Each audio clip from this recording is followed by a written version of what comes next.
Welcome to the Dire Wolf Show, where we believe that America is exceptional and that our constitutional rights should never be infringed. I am Dire Wolf. On our show, we bring you the truth and debunk fake news. If you love laughing at the insanity of the regressive left, sit back and relax. Boy, do I have a show for you.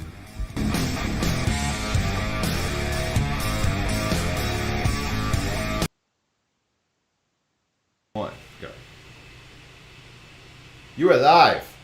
I am live. You're live. All right. Welcome back. Livest we've ever been. The most live. Dire Wolf here for our weekly news recap behind enemy lines on YouTube, where speech is not free and the truth is demonetized.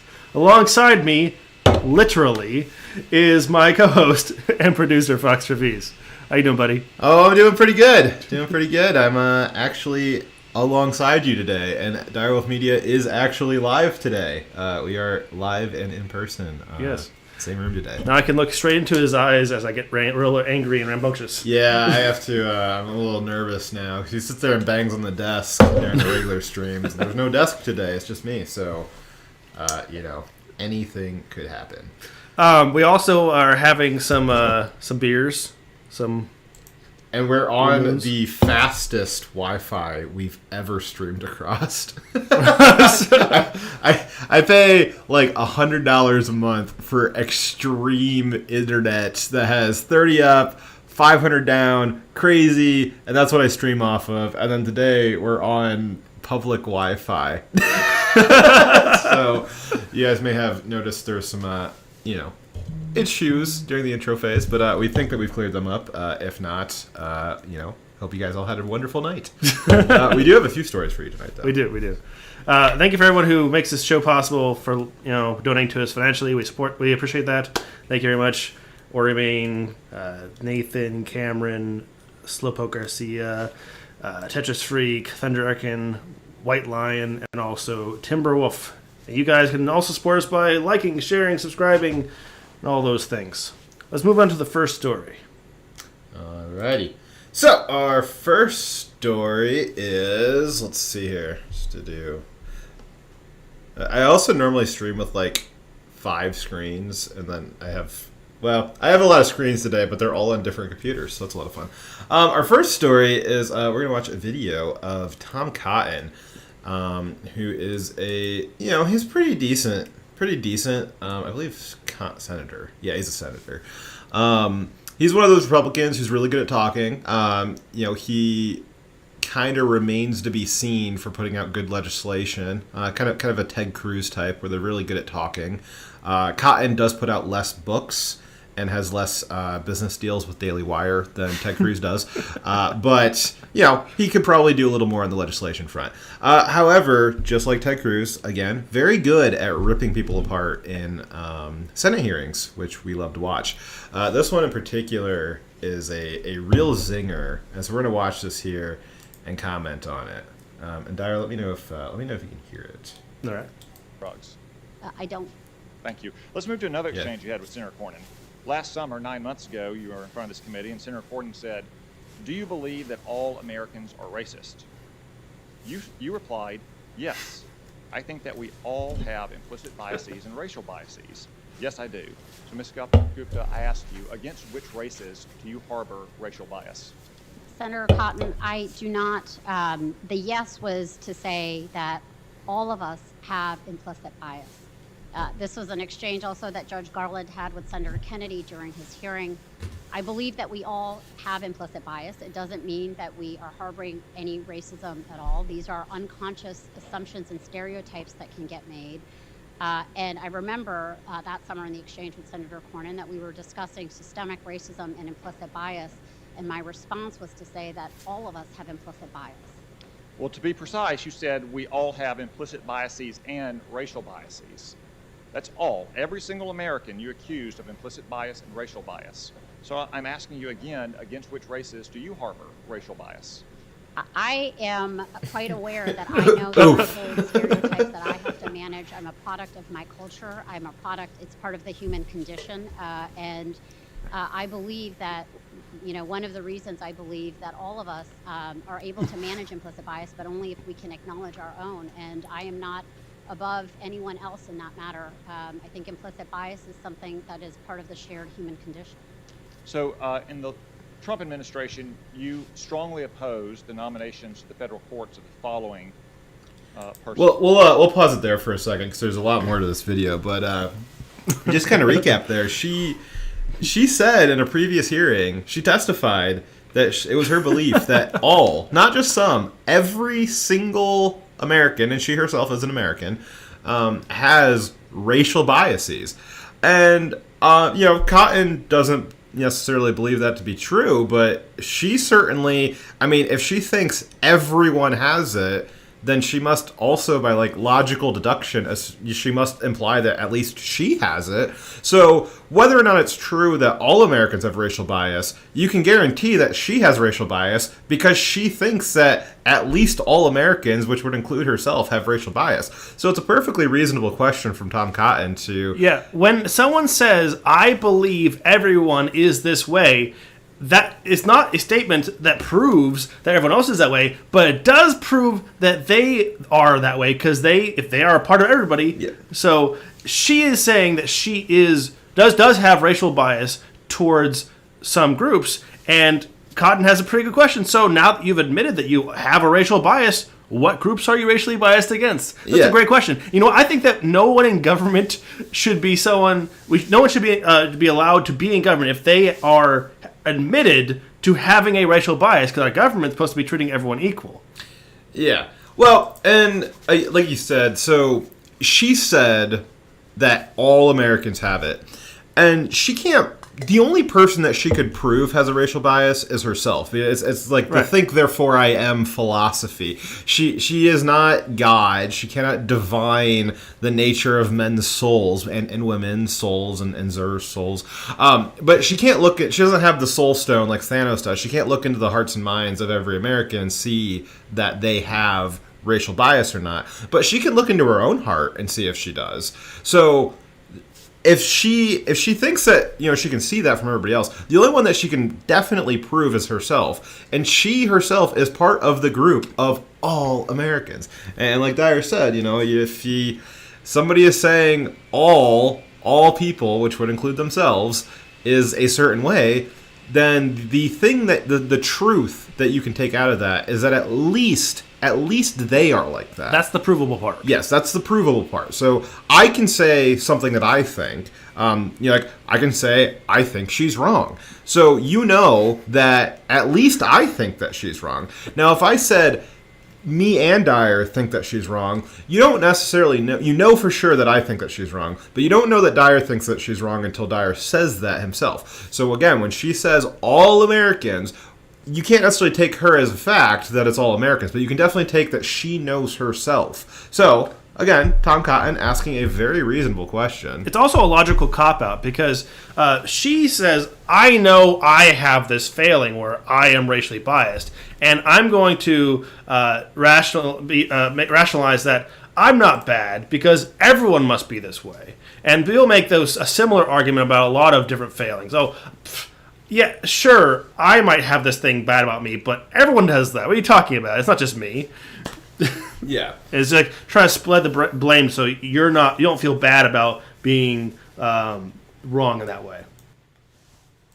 I really like this line of questioning, too. So we see this kind of pattern a lot, and as per usual, the show has an accidental theme that I never intended for it to have, but tonight the theme is when somebody tells you something about themselves... It tends to be believed. You should believe that they know themselves.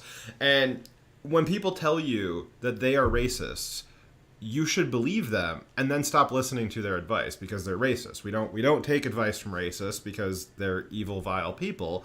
And if you're going to have them self-identify, similar to the KKK, self-identifying with hoods. She self-identified with a little speech to Congress. I think we should treat it the same way. It's like, oh, wow, thank you for letting me know. I will use that information to never pay attention to you again.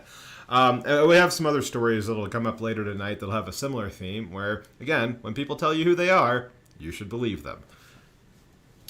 So that the author of the White Guilt book, who says that she is saying that she is a racist, but also saying everyone else is racist, or at least all white people are. Sorry.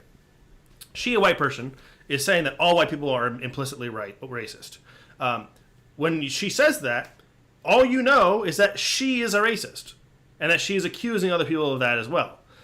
So why is the left touting this book on white guilt and teaching it to kids and in universities when it's from an avowed racist? Exactly. I just don't understand. Like, you have somebody who's self-identifying as a racist explaining to you how to be anti-racist. How would they know? Like, would we take advice from Ku Klux Klan members, the Grand Dragons, who mentored Hillary Clinton and Joe Biden and Bill Clinton? Would we take advice from those kinds of people on how to be anti-racist? Yeah. Well, I guess the Democrats do. Should we listen to the party of the Ku Klux Klan on racial equity? Probably shouldn't. I see we got Sir Wolfie in the chat. I haven't seen you in a long time. It's good to see you back, man. All right, so we'll keep watching this. Tom does continue to rip her apart here. Anyone else in that matter, I think implicit bias is something that is part of the shared human condition. So in the Trump administration, you strongly opposed the nominations to the federal courts of the following persons: Patrick Bumate, Michael Park, and Ada Brown. A Filipino-American, a Korean-American, and an African-American. Oof. Should members of those communities be worried that you harbor racial bias against them since you oppose those judges' nominations? I'm not sure I see how that connection is being made, Senator. The Leadership Conference for decades has reviewed the civil rights records of individual judicial nominees in Democratic and Republican administrations. And there were judges that we opposed based on their civil rights record and a complete review. There was one set of judges that the Leadership Conference opposed because they simply refused to say that Brown versus Board of Education was the law of the land, and that seemed untenable for a judicial nominee. But it was based on. It sounds to me that a position that she thinks that she has racial biases against certain groups, that seems untenable for a federal judge. But what I know. Yeah, maybe she shouldn't be confirmed Maybe. for a job which is supposed to be, judging blindly on that. I do like this. I think it's funny because what Tom is doing is it's an obvious tactic, but it's not one that I've seen before. It seems so obvious that if they're going to self-identify like this, you should throw it back in their faces. If they're going to self-identify as a racist or say that everyone's a racist, including themselves, then you need to pick apart every decision that they've ever made and throw it in their faces. And it seems so obvious, but this is really the first time I've seen it done like this, and I don't know how to take that. It seems like a failing of certainly our conservative leaders that are in politics. I know that this kind of discussion has gone on in commentary quite a bit, but I don't think I've ever seen it in a hearing I don't before. think that they have, in talking about policy, directly gone after the philosophy behind those policies. They often talk about the effects of the policy being discussed, but not the moral or intellectual backing of that policy, why they're doing that. And this is kind of hitting on that topic. Now, I want to point out that so he's going to go into how anyone she has, so she's voted against people being confirmed that were just different racial groups. And the Democrats all the time are willing to vote against confirming different people of different minority groups, and it's not a big deal. But anytime a conservative votes not to confirm someone who is from basically any group other than white, they're saying the reason is racist. The racism. They assign the motive of racism to them, saying that person shouldn't be confirmed for that office. And he's kind of pointing out the double standard there. Democrats, they never get called racist, even though they self-identify as racist, when they vote against someone who is a racial minority. But conservatives always will. So if she makes the statement that that doesn't automatically mean you're racist because you voted against confirming someone who was a minority group, from a minority group, it was about to show that everyone who votes against confirming her isn't racist.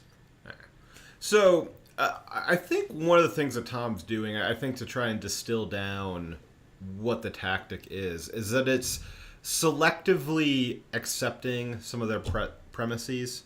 So an example of this is in talks about gender. We will often say biological male. And having to specify that it's a biological male is in a small way accepting their premise that there is non-biological males. Right. And it's difficult because spoken language is limited in a certain capacity, and these concepts the left is trying to push, it's not that they're super advanced, it's just that they don't have any substance to them, and so they're almost indescribable with human language. But just to have a conversation with them, we have to accept the premise by saying biological male, otherwise they just can't even hear us. Incorrect. We actually, we do that, but we shouldn't. We shouldn't. So, we shouldn't. like, for instance, when someone says, you're a cisgendered male, I said, no, I am a male. Yes. I am a straight male. That's it. Yes. And I will not accept your labels. Just, you keep saying you don't want me to label you. Well, I'm not going to accept your label of me. That's a new term that I do not accept. That's not me. I am a straight male. So, and so that's an example of a bad way of accepting a small bit of their premise. Tom Cotton here is doing a good way of accepting a small bit of their premise. That small bit that he's accepting is that she said that she was herself a racist by the transitive property of all Americans, that she's included in that group. So he's accepting her premise that at least she's a racist. And I think that that's a much better, more targeted. So we got two examples there that I just gave of a bad way of accepting a small premise and a good way of accepting a small premise. And we need to figure out a better strategy for how to figure out those good ways of doing it and accepting the premise in a way that doesn't just let the left continue steamrolling us, but goes at it and challenges it the way that he did. Would an example be of when the left say that we need to have a separate standard to allow African Americans to get into college, a easier test or a quota system? Now, they're saying, you could say, well, no, I'm not going to accept the premise that black people can't win on their own merits, but I will accept that you think they can't. Exactly. So that's a great way to do it is if you have somebody in a high-level position in any kind of organization, be it a corporation, education, military, who thinks that the system requires, and I'm actually, my company is working its way through this, and I'm thinking about how I need to respond to it. But if they're going to put out the premise that they have a biased hiring practice, I think the immediate suggestion is, well, the executive board should step down. If the executive board or your HR director or your supervisor, if they're espousing the idea that management has a biased hiring process, again, like I said, they can't look into the hearts and minds of every person involved in the hiring chain, but they can look into themselves. And if they look into themselves and they are saying, we all have it, well, you can at least take the truth from that they themselves, they can analyze themselves. And you should accept their premise that so far as they have a bias in their hiring practice, and you should confront them about it and say, if you think that we have a biased hiring practice, like, first, I need you to provide some evidence of that. Is there any statistics or anything that back that up? But the more deeper problem is that you at least think that you have a bias, and maybe you should step down. Maybe you shouldn't be in this position anymore. And so that's a great example of how we could try to apply this to more day-to-day things or different leftist push points. Yeah, so any leftist with this ideology should immediately be excluded from any kind of leadership, both in government or in any kind of company, because they're admitting that they are biased. Yes.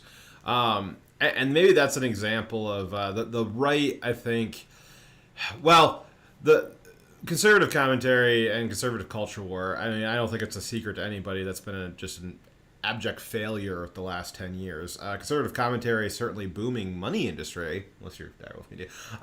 But the stings. I know. It hurts. As a culture war, I just unequivocally, we have not been gaining ground in that. We've just been losing ground for the last 20 years.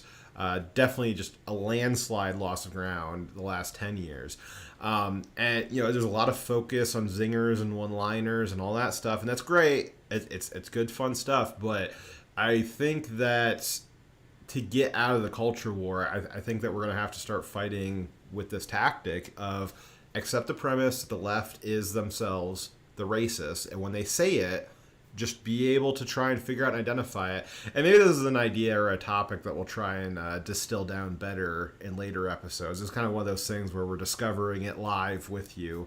Yeah. It doesn't really have a name or a theory behind it yet, but it seems to be something there where if you can accept just a little bit of their premise that they themselves are the racists, that gives you a lot of leverage to stop them from doing what they're doing. And then don't let them shift the blame for what they believe onto the rest of society. Yes. So, I guess we've learned a new tactic. Take that to the bank. Live on air. I know. All right, let's keep watching this video here. In a complete review, there was one set of judges that the leadership conference opposed because they simply refused to say that Brown versus Board of Education was the law of the land, and that seemed untenable for a judicial nominee. But it was based on a review of the record, and that was the basis. That was the advice and letters that we would send to the Senate. There were about a quarter of the nominees that President Trump put forth that the leadership conference opposed, but it was always after a thorough review of their record. So it's your position then you can oppose someone's nomination on the merits without immediately and justly being accused of being racist or sexist because of their race or their sex. Sorry, Senator, I'm not sure I understand what you're getting at. Okay, if she can't understand that, then she is not qualified to be a judge. Dyer, why don't you re-sum that up as to what he said? Because that's such a brilliant second volley that he just gave her. So we just talked about kind of how do you identify some way of accepting the premise and then using that against somebody on the left, either your supervisor or your CEO or whoever in your life is trying to push these affirmative action programs and these racial bias compensation trainings and all that stuff. We figured out a way of identifying them as the racist. But what Tom Cotton just did is, after you've identified them as a racist, slap them as hard as you can with it. Dyer, what did he just do? What did he just say? Well, he asked her if those people who she had voted against confirming who were these minority groups, whether or not they should be concerned that because she's an avowed racist, whether or not they were excluded because of racism, and if not, then is she accepting the premise that you can vote against someone without being immediately called a racist? I also want to point out the irony of Brown versus the Board of Education. She was saying that she excluded people who couldn't say that was the law of the land, right? That was the case to end segregation, right? Mm-hmm. Segregation is what the left is currently calling for. Yeah, they're the ones who can't accept that. Right.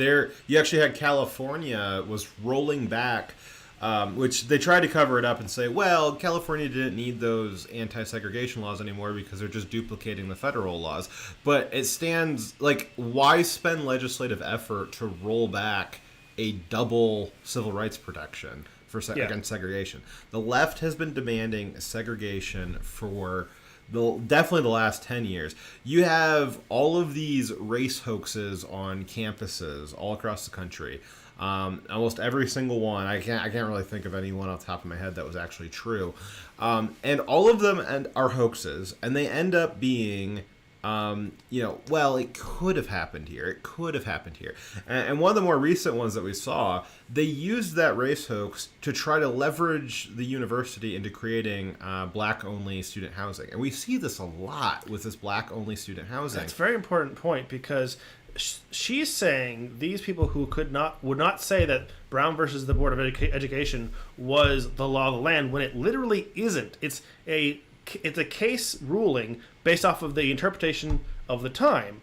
But her own party is currently segregating housing and classrooms and creating safe spaces. Segregation is happening legally it's not been legally challenged, but it's happening right now, so it's obviously not the law of the land. Well, and this maybe if we had like Crowder with super half Asian lawyer Bill, maybe he could describe this a little bit better. But it is my understanding, and I'm welcome to be challenged on this in any way.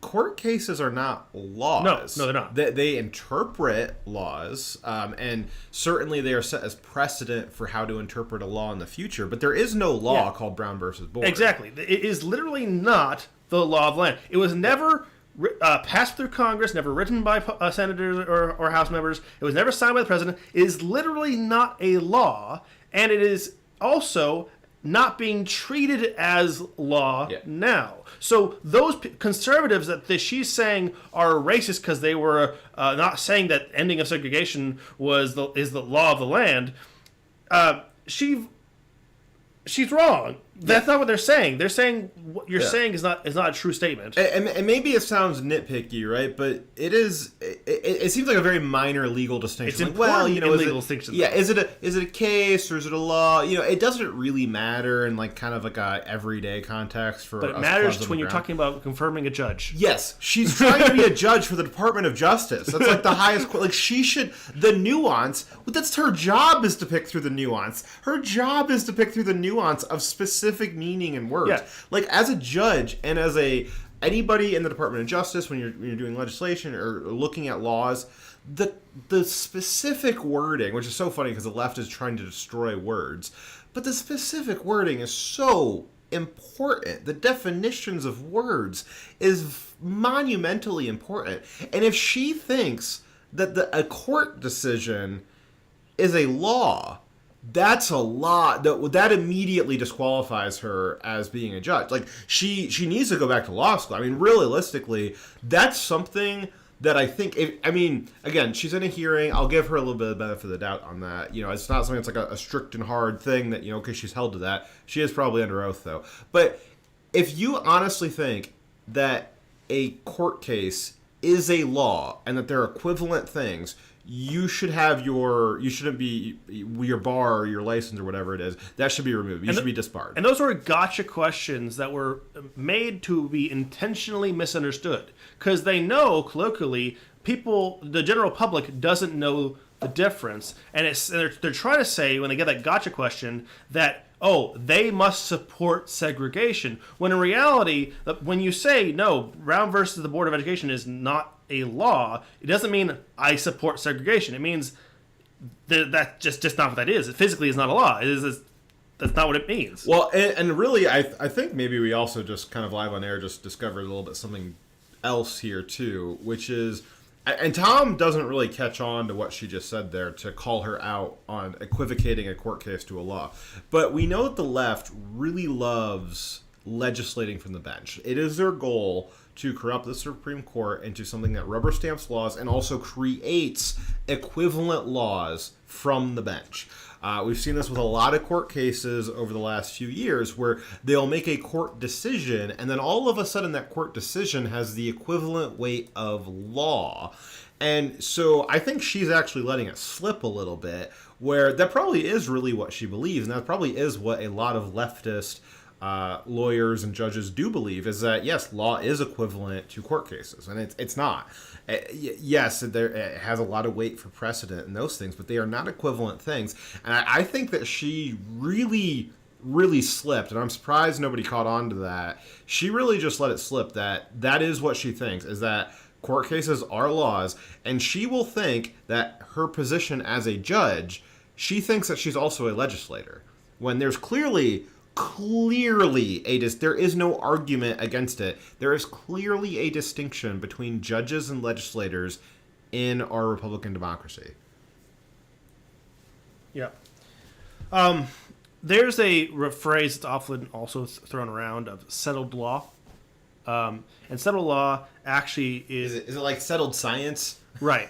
It's actually referring to a binding precedent, something that's been challenged so many times that the precedent is so concrete that it's not worth challenging. They know it'll fail if they try to go against it. So it's not still, even though it's called settled law, that is a colloquial term for a precedent that has been challenged many times and found to be valid. Yes. Still not a law. So, is there more to the video? Yeah, there's a little bit more here. We'll see if about our 2 minutes here. I'm getting at the believe- point that our Democratic friends and many in the media often make whenever a senator opposes a nominee, they immediately jump to charges of racism.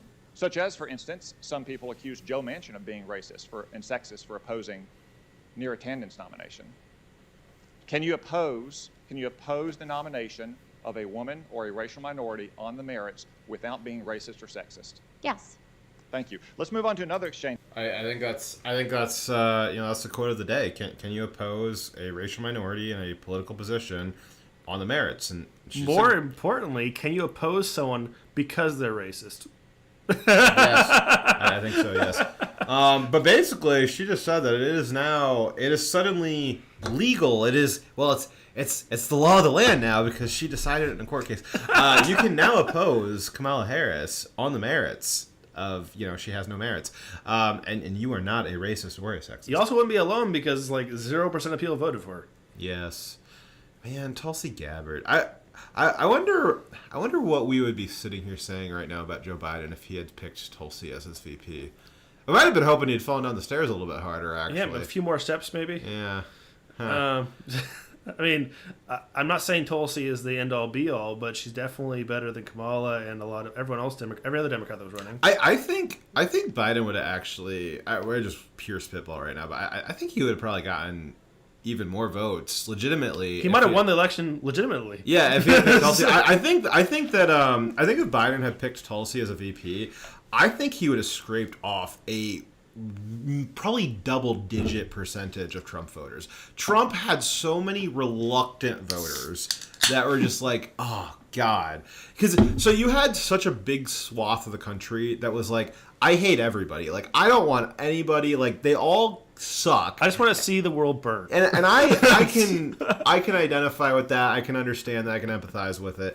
And half those people were like, man, orange man bad, old man bad, but like, man, Trump is just getting the economy cooking, and I just need more of that. And then the other half of them that were just like, man, orange man bad, old man bad, but like, man, orange man just so bad. And then they voted for Biden, and it was just such a minute difference either way. And I think if Biden had picked Tulsi, I think he probably would have scraped off a pretty big win, but.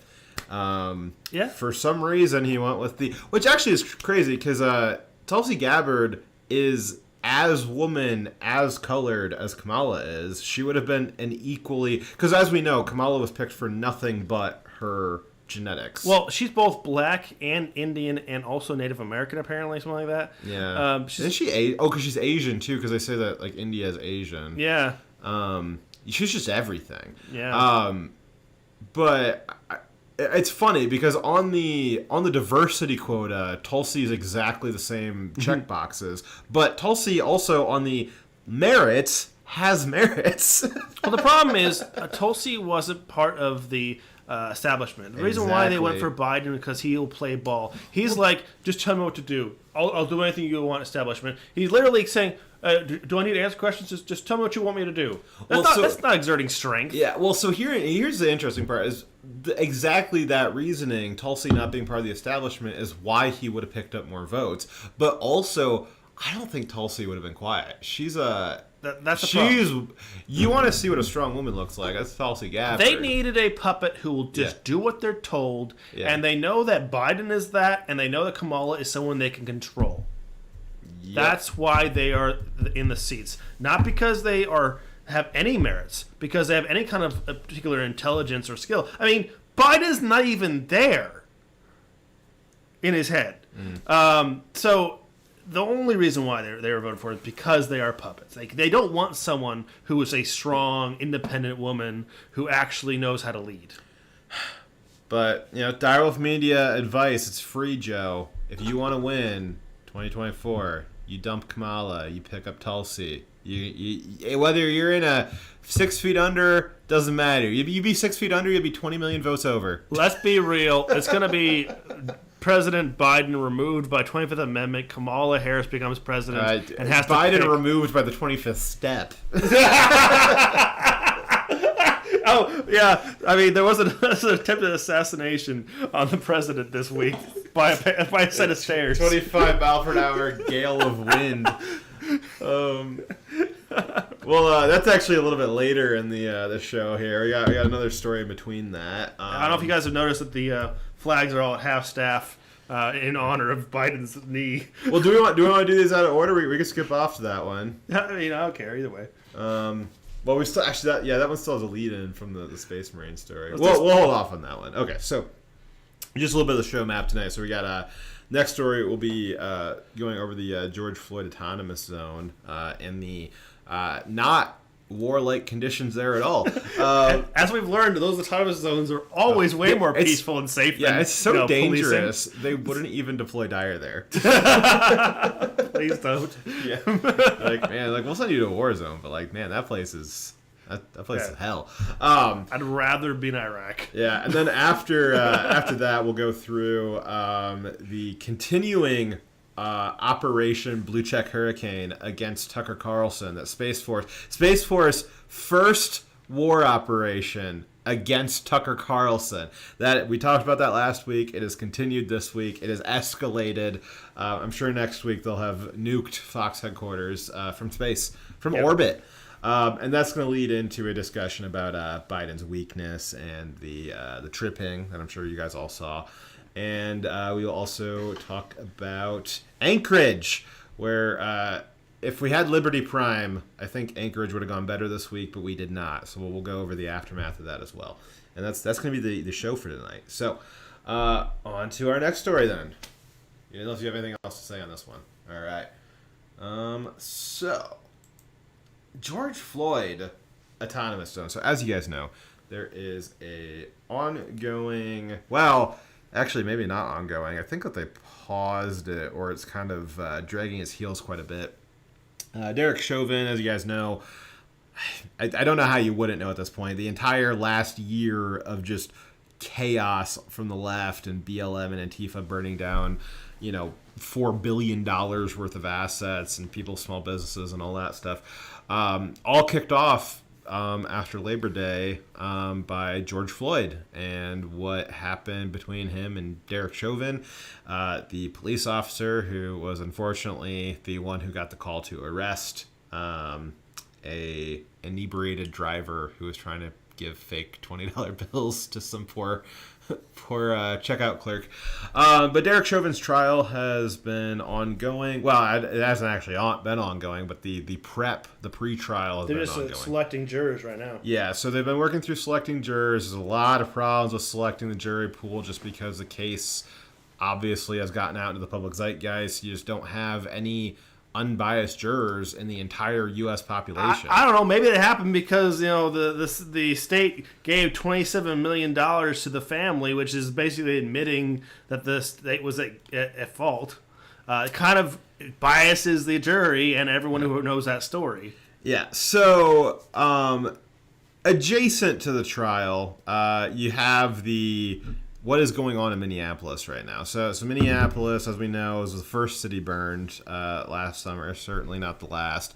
And they've had just kind of ongoing riots and autonomous zones going on. There's been one in particular, the George Floyd Autonomous Zone has seemed to be the main one, which apparently has been ongoing for quite a while, quite a few months now, since the summer, really. And it is reignited into its all the special things that happened in an autonomous zone during the picking of the jurors. As you know, Minneapolis chose to quote unquote defund their police, or talk about defunding their police, last year right after this happened back in July, and now they're in the position after their police have been half defunded, half of them just leaving because the conditions were so undesirable. They're now spending millions of dollars trying to rapidly re-recruit new police officers to try and handle the situation. If you're a police officer looking for employment, I would suggest not going there. Yeah, I'd find a nice little sleepy town with a lot of acreage and just keep good old locals safe there. Don't worry about the big cities. They are a trap. But this George Floyd Autonomous Zone in particular has had a lot of recent increase in violence. Last week, they put out a proclamation that they were banning white people from the autonomous zone, which we covered last week also, that, they banned white people, but they kept black on black murder. Yeah, murders are on a all-time high. Yeah. And since then, we had an op-ed in the Star Tribune, which I've got up on the screen here, and it was created by some of the residents who were unfortunate enough to live inside the borders of the new autonomous zone. And this is just a kind of a quick, 7-day period of documenting what was going on in this, couple of blocks that there's, real people, real citizens trapped in. And we're going to go through these one by one and just kind of see what's going on in the autonomous zone. Just keep in mind as we go through this list that all of this is being funded by the city. Yes. A large portion of the settlement actually went towards directly funding the autonomous zone, and the city set the barriers up. So initially they made trash-style barriers. Those were replaced by stone barriers set up by the city, making it official. All right, so we have on March 6th, 5:45 p.m., a 30-year-old volunteer is killed in the autonomous zone by gunshot, and that would be the black-on-black murder that I believe we talked about last week. People in the zone are seen picking up shell casings and throwing them into city garbage, basically tampering with the crime scene to make sure that the perpetrator is never caught. Because the biggest victim in a shooting is the shooter, obviously.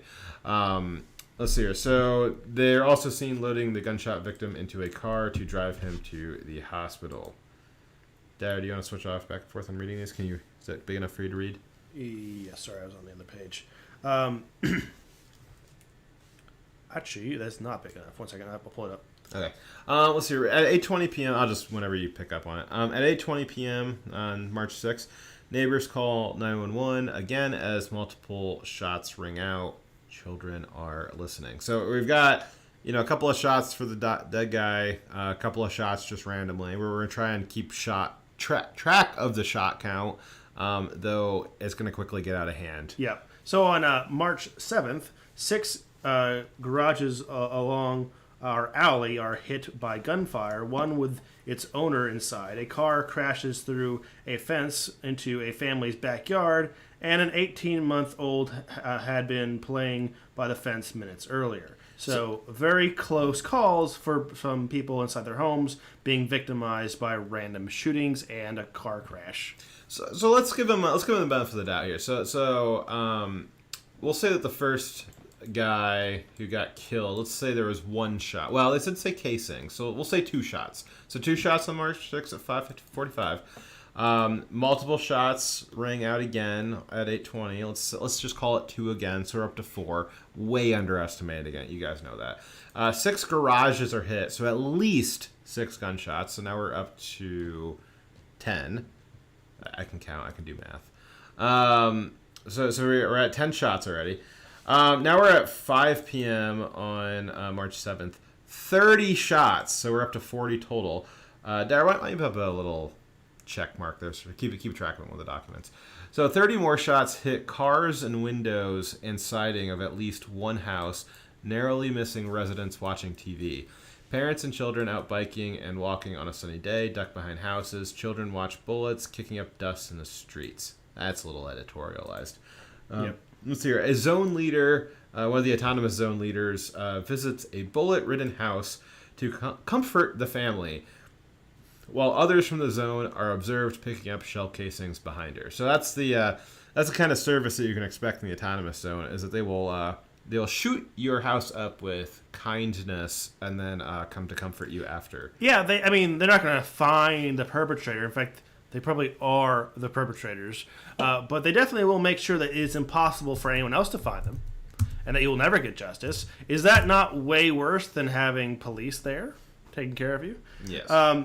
So on March 8th at 2:30 p.m., multiple shots fired. We'll call it 2. Let's call it 2. A man is photographed perched atop cup foods with an assault rifle on a tripod. Children cry. Editorializing zone medics are offered to visit neighbors to provide mental health support for those being traumatized. You know what it feels like that they are actually causing like shootings just as a justification to go and show, oh, look what we're doing. We're able to provide support to the community ourselves. Look, there was a shooting and we responded. We don't need police. We're doing it ourselves. Kind of feels like they're doing that on Now, purpose. you don't get to answer this, Dyer, but my company, the organization that I belong to, we've not had to provide comfort and trauma services to any of the people that we've shot at recently. Dyer, don't answer that question. I cannot. But one of the reasons why is because, well, we haven't shot at anybody. We're just good stewards in our community, providing jobs and comfort and safety. I don't like this game. I can't play. Yeah, it's just crazy to me that you have this autonomous zone. It is this anarchist, the Ancapistan incarnate, or Communistan incarnate, and it is just so quickly devolved into their idea. This is their ideal utopia. They created an autonomous zone. They could have made it anything that they want, and they chose to create it A war zone. Yeah, they chose to make it into a place that requires daily visits to multiple families to give them trauma counseling. That's crazy. Yeah. Prior to the autonomous zone, people weren't getting shot at, and neighborhoods were not getting, spread with bullets on a regular basis. All right, so we're up to 42 shots fired, which is severely underestimating what multiple shots means. All right, 9:50 p.m. 30 more shots ring out. So said that. 72. 72 something. A person complains to a neighbor that the neighbor has parked too close to the person's car. A zone occupant with no connection to the other parties fires multiple shots, +2, into the neighbor's car and house. The neighbor, a military veteran, is in the driver's seat and recognizes an assault rifle with a 30-round magazine. I editorialize that. The shooter walks back into the zone. 4 police squad caravan, through and meets the neighbor nearby. Okay. Yeah, so the caravan through the blockades that the city set up. So the city helped set up blockades. Yes. And then now the city can't make it through the blockades to provide city services. But you can be sure that they still collected taxes. Yes. All those people that are within the autonomous zone, the war zone, city sanctions war zone, they are still paying taxes, but getting none of the services for which their taxes are paying for. It just struck me that maybe we can do this for the next show. I'm curious, and maybe it won't show up, but you can do a public records request, and probably just search it online.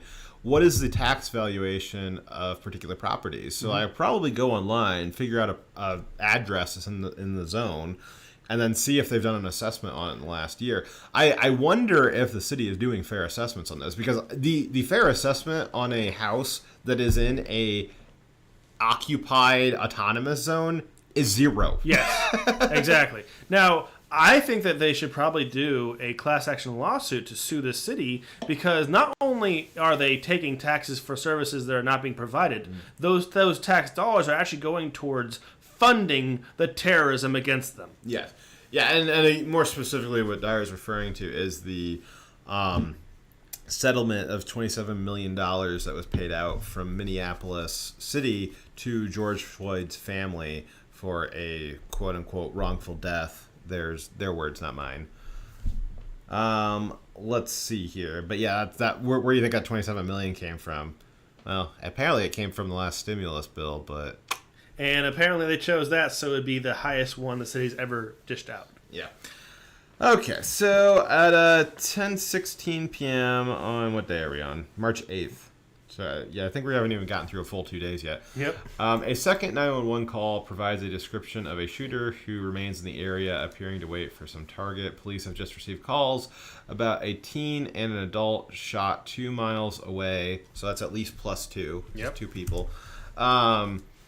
Resources exhausted. The police do not respond to the call. The shooter in the zone walks away.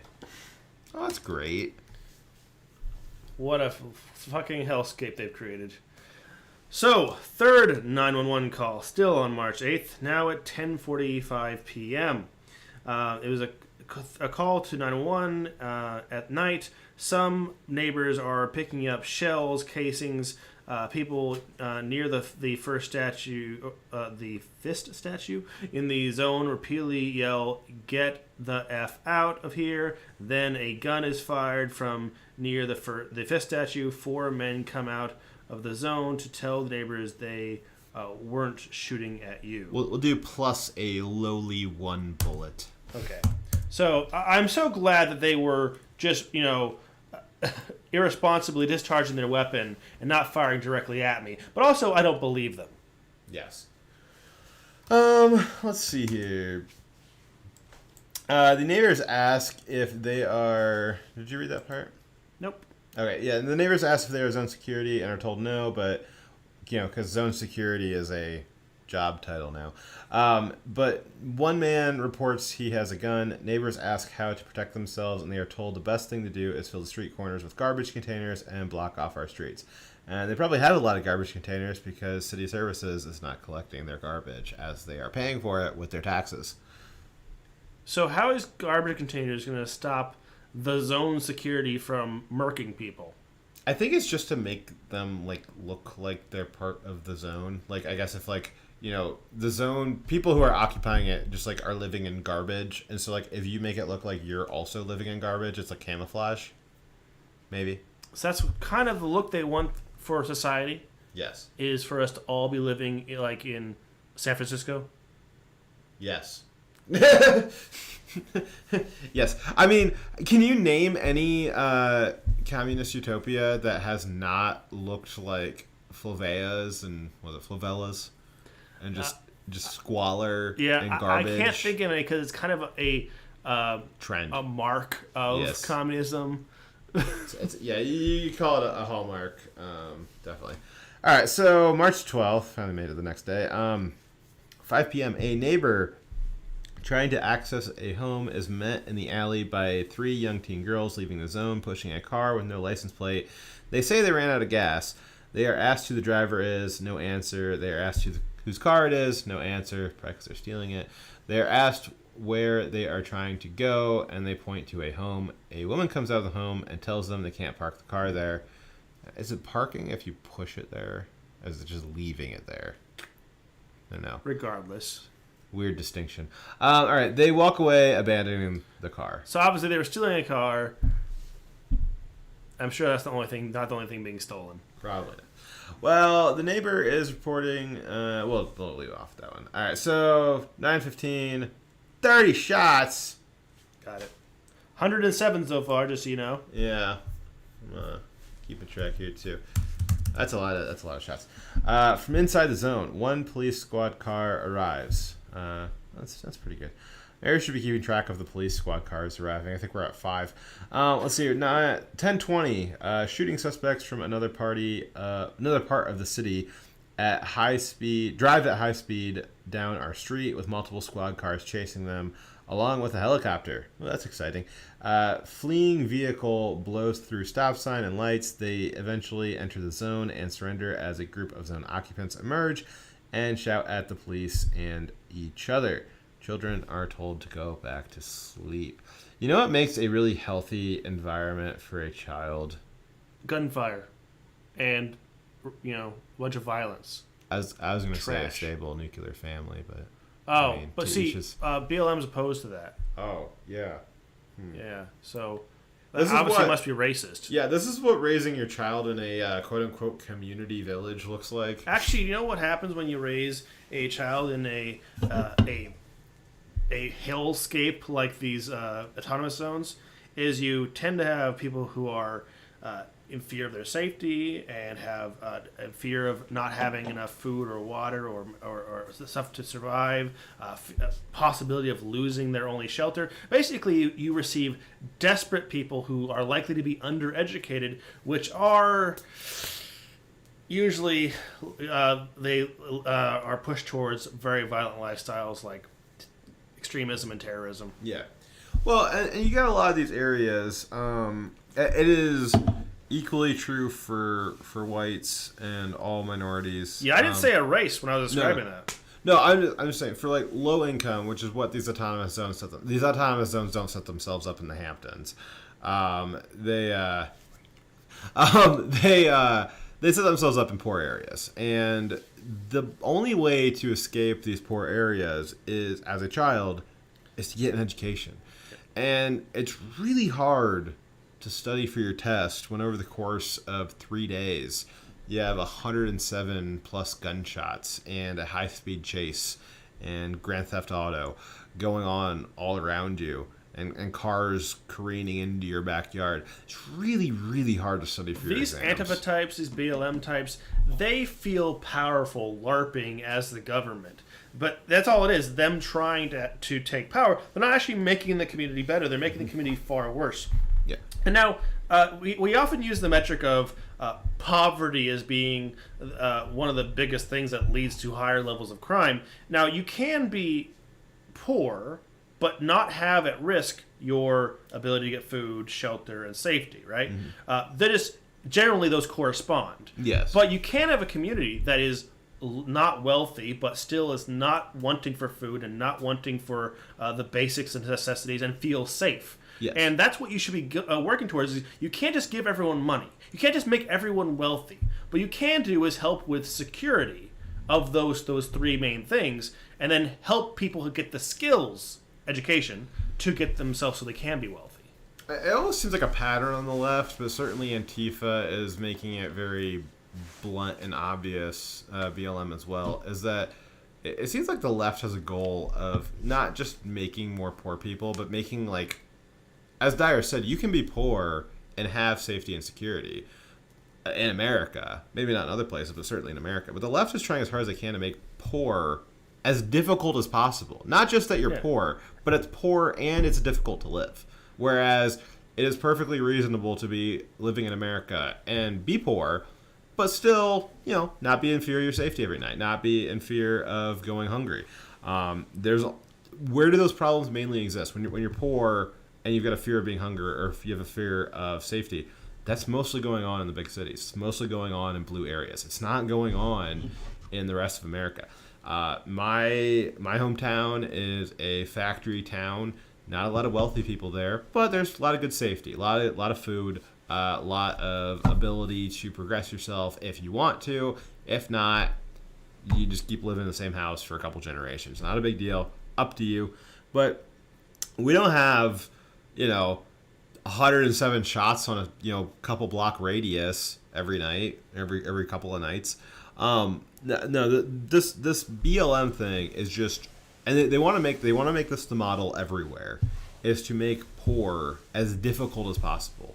And I think it's probably got a lot to do with trying to radicalize people. Yes, that is they've done studies on radicalism in a variety of different countries, and that is the formula that they've already determined of how you create terrorists, how you create radicals, how you create people who are willing to do violent things. And often it's like you have this desperate person who has no hope and is looking for anything to survive, and then you have a group that goes in and say, hey, we will pay you, we will take care of you, you fight our war for us. They make small radical groups where they're fighting for the resources that are available in their area. Yeah, I think the Antifa and BLM have been likened to the Taliban. You're calling them the American Taliban, and I think that needs to be said more often, because I think it's a really, really accurate analogy. I think it's highly accurate. It is exactly what Dyer just said. That is what the Taliban does. I think if you were to study the model that the Taliban uses in the Middle East and how they disrupt communities and villages and towns, and then they use that disruption as an excuse to try to radicalize more people and recruitment technique. And you compare that to the tactics that BLM and Antifa are using here in our hometowns, I think that they're nearly identical. Whether or not they'll be as successful, that remains to be seen, but certainly the tactics are the same. Yes, absolutely. All right. Let's see here. That is that is a couple of days. That's 3 days. The last part here is just a little word from the people that wrote the group of neighbors that wrote the article. But if you're interested in reading more about this is from the Star Tribune. Let's see, they called it Near George Floyd Square, Revolution by Day, Devolution by Night. So yeah, you got 107 shots in 3 days. That's pretty. Now my big question here is, where on earth did these people find 107 bullets to shoot? Yeah. I can't find 107 rounds to save my life. God, man. And they're just wasting these bullets, firing randomly across the houses. You're talking about, like, a couple $100 for the bullets. Yes. That is a lot of money, and those bullets are hard to find. Yes. Like, I couldn't find 30 AR rounds. Just, like, right out. Dyer had to, like, kill some people to find, like, a couple hundred the other day. Like, it was... I spent a very long time leading up to this trip, just trying to find any ammunition and just getting it all together. Yes, like all truth, honesty, realism. Like, this is like horrifically nuts.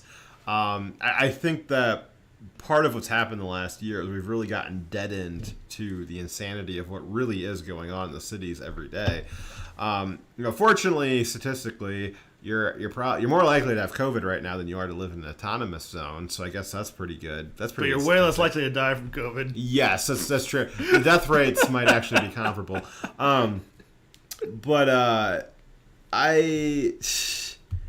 It's hard to always have that, because it's so heavy, right? It's such a heavy thought that, wow, there's people in America who are living in actual war zones created by the Democrat foot soldiers, the Democrat brown shirts.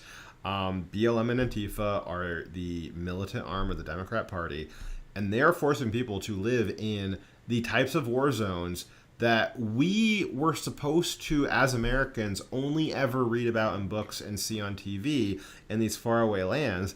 And for a lot of us, Minneapolis still is a faraway land. But, there is still people in Americans just like you and I, that are living in these zones. And it's specifically been caused in the last year by the Democrat foot soldiers. And it's really... It's again, like I keep saying it, but just sit there after the show and like think about it, like really, really try and feel it and empathize with it for about a minute, and it'll really terrify you. Like, you can keep talking about like academically and you say the words, but like actually feeling that concept that we have gotten to the point where these war zones, places that look like the worst areas in Syria, Aleppo, the destroyed buildings in Tehran, all these places that are so far away, we've brought that to all of our major cities. The Democrat Party has brought that horror, that destruction, that terror. They've brought that to our biggest cities, and they want to bring it to your town too. Yep. And really, I think we need to do more time of really thinking through that and feeling it, because that's going to prompt you to try to fight back from it. There's one level of anger, fear, and helplessness comes from seeing from afar that somewhere else in your country that there are people who are trying to destroy our way of life and to and are a threat to people like you. Maybe not you yet, but people like you, and it's coming for you. That's one level of fear, anger, and helplessness. But there's another one when you have devoted a large portion of your life being told that you're fighting against people who want to do that overseas, that you're trying to protect your community from people who want to destroy your lifestyle, and that you are trying to take that fight over there so that people back home don't have to suffer from that fight. And then it comes home anyways. It's a whole other level of helplessness, fear, and anger, because you feel like everything you've done has been wasted, right? Yeah. And then where are the lawsuits from those citizens who are being abused? Because I would donate money in great quantities to to have a legal case fight on their behalf that they are being victimized. Where are these lawsuits? Well, the one that I can think of off the top of my head is the McClowskis. They're one of the lawsuits for daring to defend themselves from, the left is trying to do autonomous zones or just pure destruction, and the McClowskis were trying to just protect themselves from pure destruction. They were successful. Their house is still standing. And they ended up getting sued by BLM for deigning to stand up to them, and they're countersuing. And, we haven't done an update on that case in a while, but last I heard, it's not doing too well for them. Let's see here. Critiqued has just given us a follow. Thank you very much. Much appreciated. Thank you very much. Yeah, it's, just to the extent there are any lawsuits, the only one that we know about isn't going very good. I think that's only gotten anywhere because Be gone from me, you soy boy beta cock. The transaction is complete. Are you guys going to explain why you are in the same room together this week? Did Fox get evicted? Did Diner finally succumb to his co-host's sexual advances and this is a romantic getaway? Are you in witness protection because Slowpoke got your address? All the above, baby. Yeah, we'll go with it's all things. Is that animal, vegetable, mineral, or other? Yes. Maybe we've just always been in the same room, and today we decided to tell you. We actually have been doing this long scam where we actually are roommates who've been doing a show as if we were in different states for years now. Now y'all have to let us know in chat. Our big curiosity was if you'd be able to tell based off of the voice quality being synchronized on the same microphone. If you could tell. Now we're using Dyer's microphone, so he should sound exactly the same. But I'm curious if I sound different because I'm not on my microphone today. We also are in a different studio. Yes. So I'm wondering whether or not I sound more or less sexy. Can you resist this Oh or my not? God. Less. I was asking you, Fox. My opinion matters. All right. I sound louder than normal. Well, the gain's all effed up. I sound like I'm in a bucket. Well, I don't have a pop filter either, so you got my plosives. I'm just spraying all over. We are on the right setting, though, right? Yeah, it's on the figure 8. It's good. What does it mean? Well, it means that we're not in. Dyer's not in the room that he usually streams from, and I'm not in the room that I usually stream from. And my stream rig, my glorious stream rig that I spent like thousands of dollars on, is gorgeous. And now I'm on this not great setup, and I forgot one of my power cords, and it was just. We're on public internet. Yes, it was nuts. All right, maybe triumvirate. Okay, so That just sounds bad. I think we were in the middle of something, but I think we said what we needed to say. Ready for our next story? Sure. All right, so our next story is gonna be Dyer's favorite story. I'm gonna play the video This and is then just let absolutely him not my favorite story. scream into the microphone. This pisses me off quite a bit, actually. So let's see here. All right, this is a fun one. All right, so we have we talked last week about the military having the Pentagon, specifically the leadership at the Pentagon and the press directors of the Pentagon, who are military officials. They do speak on behalf of the military. That's why the Pentagon has press releases. It's because they are giving out official statements from the military, though that does not necessarily represent the views of all soldiers or airmen or seamen or all of the above. But last week we talked about that Tucker Carlson had some critiques about the seeming over-focus on maternity-based combat implements and uniforms and things of that nature, and kind of pointing out that it was a maybe not the correct thing to be focusing on when we have all of these engagements in the Middle East and potential future engagements with China, and maybe they should be focusing on something other than maternity flight suits, which, as Dyer described last week, are entirely pointless and merely for vanity reasons. But there was some further developments in that late last week that we, I think, just missed on the show just because it was late breaking. But we have on the screen here the commander of Space Force. Space Force is our newest branch, as you know, of the military, and it has kind of a loose hierarchy. They're still trying to figure out how they want to make that, and right now they have a Marine commander is the commander of the Space Force, but he is, to the best of my knowledge, the highest ranking individual in Space Force. That's, regardless of how new Space Force is, that is a really big deal to have the highest ranking individual in a particular branch of anything. That's a big deal. So he, and what, especially because the branch is so new. I mean, you're talking about a branch that's 7 months old. Mm-hmm. What they do now, what they do in their first few years, first few months, is going to be remembered forever. And this guy is using that power. We'll show you the video here, but it just remember the importance of him saying that. Maybe you think Space Force is goofy, maybe you think it's the greatest thing ever, whatever. It is important historically, and what the precedent that he is setting. I'll let you see what the precedent he's setting is, but he is setting a precedent. So let's take a watch. Drama TV, ladies and gentlemen, that's what Drama TV. Ladies and gentlemen, that's what I call it. I'll apologize up front and tell you that I don't have cable news at home. I don't have it here in the office, and I don't watch a lot of drama TV. I understand some comments were made yesterday, and I watched the clip that Mr. Carlson produced as he referred to pregnant women in the military. I'll remind everyone that his opinion, which he has a right to, is based off of actually 0 days of service in the armed forces. That was an edited clip. Sorry. You want to talk about? Yeah. So he is in military leadership, and I can make a general statement. I'll just tell you now that this aggravates me to no end. But DoD policy directly makes what he's doing here prohibited.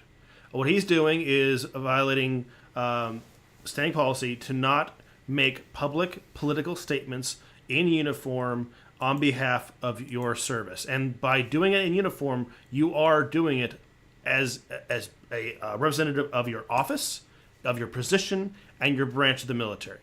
I cannot go to a rally wearing my uniform, even if I say nothing. Just by being present there in uniform, I'm making a political statement, and I'm associating my military branch to that cause. And I could be court-martialed for it. The standing precedent is airmen, Marines, soldiers, sailors who have done this have been court-martialed or given MGP, non-judicial punishment, for doing exactly what this commander is doing.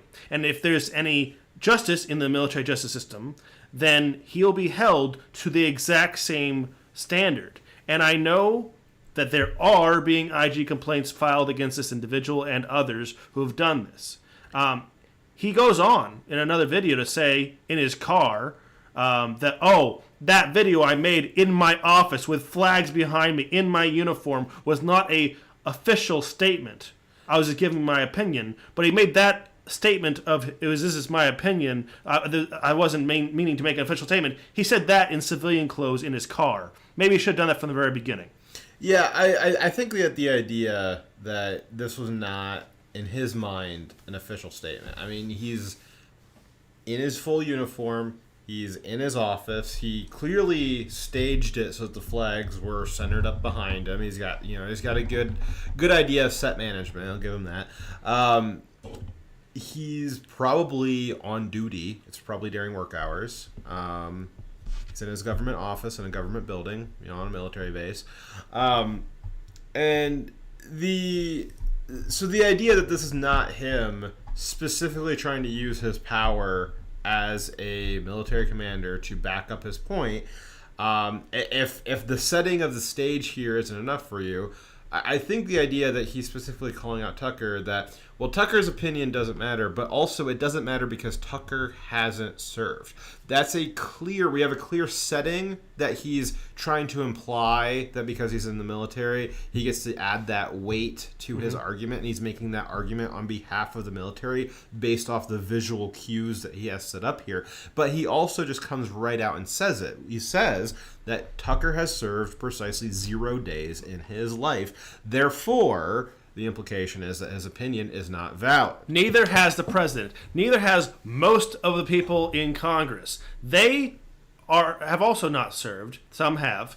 But see, the thing about our military is we have civilian leadership, and our government's supposed to be by and for the people. So, yes, you can have an opinion about the running of the military because civilians currently make the policy for the military, how it's supposed to be run. And so, actually, is a civilian authority that has the ultimate opinion over how the military should be run. Just because you are in the military doesn't mean you are the only ones who are allowed to have an opinion about policy. You know, another interesting count is, so I've also served precisely 0 days in the military. Darius served precisely a lot of days in the military. But it's funny that when we go to the ballot box every 4 years, how many votes do you have precisely? One. I also have one vote. Approximately one, yeah. I have precisely one. So while we may have precisely very different numbers of days served in the military, we both have precisely the same number of votes. My opinion doesn't have any more validity because of my experience. I still have to argue. Yes. Logically, it's perspective. Your perspective is highly valuable. That's different, yeah. It's extremely unique. And just as my perspective as a civilian is also unique to yours. But it doesn't make the argument any better. To make the argument better, you have to provide reason, evidence, logic, conclusion. Just, well, I'm a civilian, therefore that doesn't matter. Like, I have a uniform, therefore. This also assumes that there aren't people in the military, a great number of people, who disagree with him, and they also have served. Yes. It's funny, in a way, this is very analogous to a lot of the racial discussions where I have black skin, therefore my opinion is just correct. He's kind of making this idea of like, well, I've got multicam skin, therefore my opinion. He identifies as multicam race, therefore he is just correct. I've been told recently that I'm supposed to stop saying that. I used to do this bit when we have a racial discussion. I'd ask an airman, "What color are you?" And I'm black. What color are you? I'm white. What color are you? I'm brown. No, you're all wrong. You're green. Apparently, I'm not allowed to make that joke anymore. The defense colorblind saying people. That we. Yeah. It's not for the reason you think. It's because of defense colorblind people.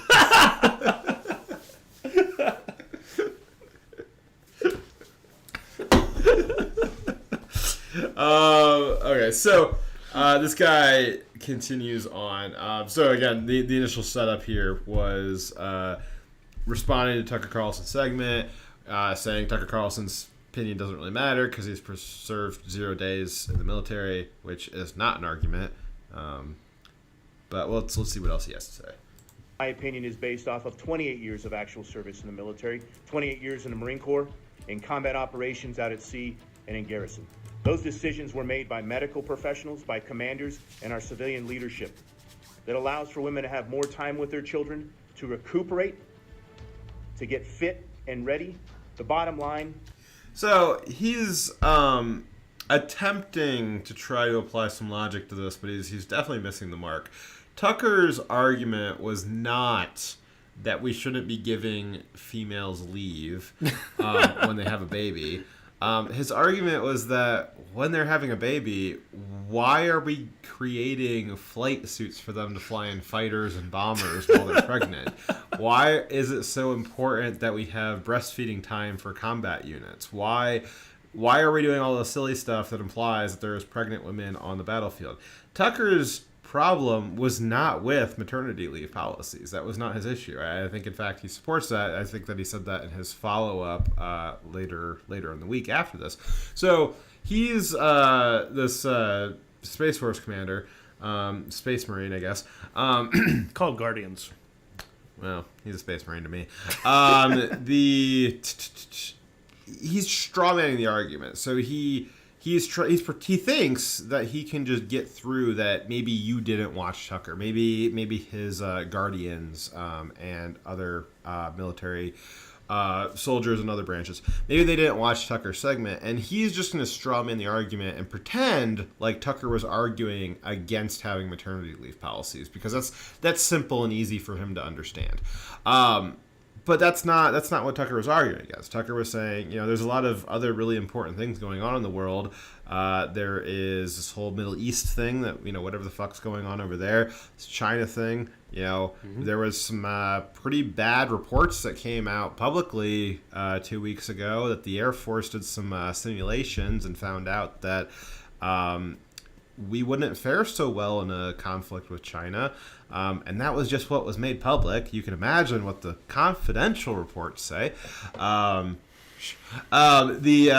So Tucker's point was, this is all very interesting things, but there's much more important stuff to focus on. And maybe you shouldn't be focusing on, again, maternity flight suits for pregnant fighter pilots.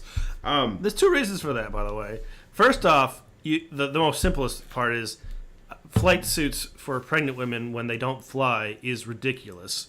But second is, it's not saying that all those other things that are discussing can't happen. Even the vanity of a pregnancy flight suit can happen. However, it shouldn't be the focus. It should be an extra that is not a focus. It's something that's happening because it's an extra. But what we should be focusing on when we're talking about the accomplishments of the military, accomplishments of women in the military, because it was on International Women's Day or whatever, Women's Month, they should be talking about the more important things going on in the world, not those things that are like very unimportant compared to the other missions and other adversaries in the world. Or even if you're talking about accomplishments of women, there was officers, brand new 4-star generals, right, being appointed by Biden, who had colorful careers and had done great achievements that could have been discussed, that were actual like combat related achievements, that were not. They advocated for a completely vanity based flight suit. Yeah. So again, this is just a really ridiculous straw man. Well, my 28 years of experience makes my opinion more valid. Like, well, okay, for your opinion to be more valid, 28 years of experience is not a thing that makes it more valid. Now, if you gained some kind of argument, or like somehow this perspective, pregnancy flight suit makes us more lethal. Yeah, what in your 28 years of experience gives you the perspective that pregnant fighter pilots are better at hitting flying the with two brains? Oh no. How's the ejector seat work on that one? So it's just this appeal to authority, which is one of the most common logical is it a logical fallacy?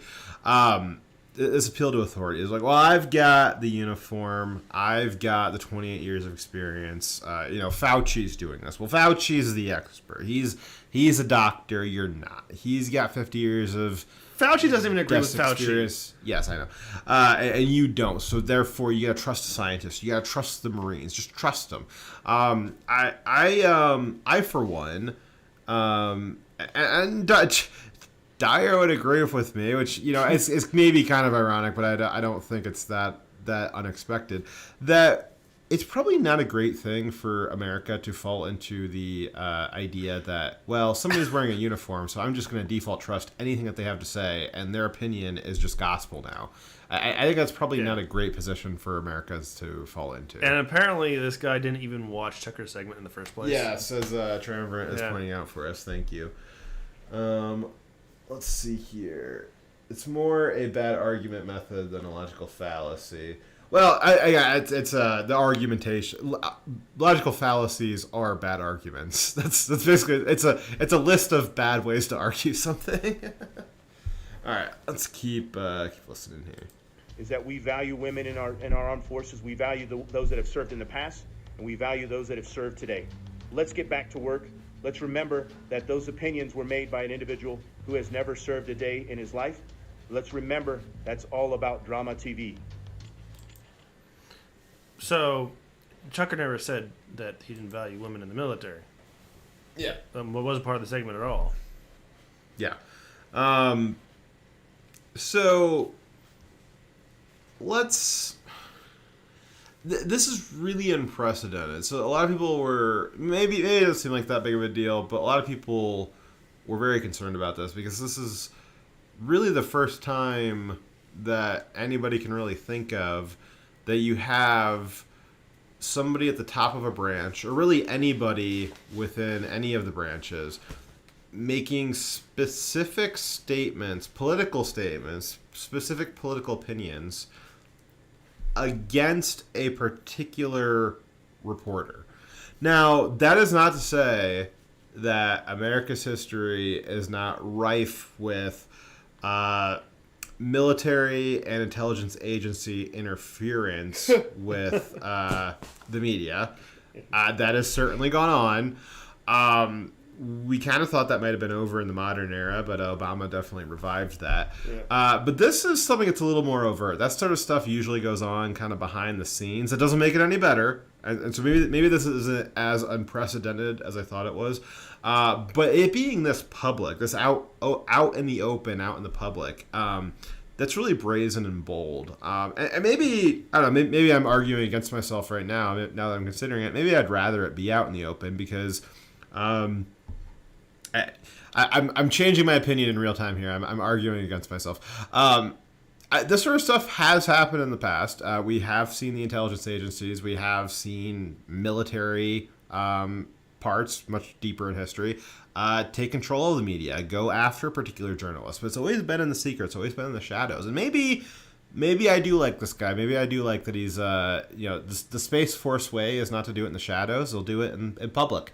And maybe I'd rather see him do it on Twitter rather than doing an intelligence agency strike or, tapping Tucker's phone or, doing what Obama did, which is not only tapping AP journalists' phones, but also their family members' phones, and then sending the IRS after them for, doing audits every year. Maybe I'd much rather have this, now that I'm thinking about it. It doesn't make it any better, but I guess I'd rather see it coming than...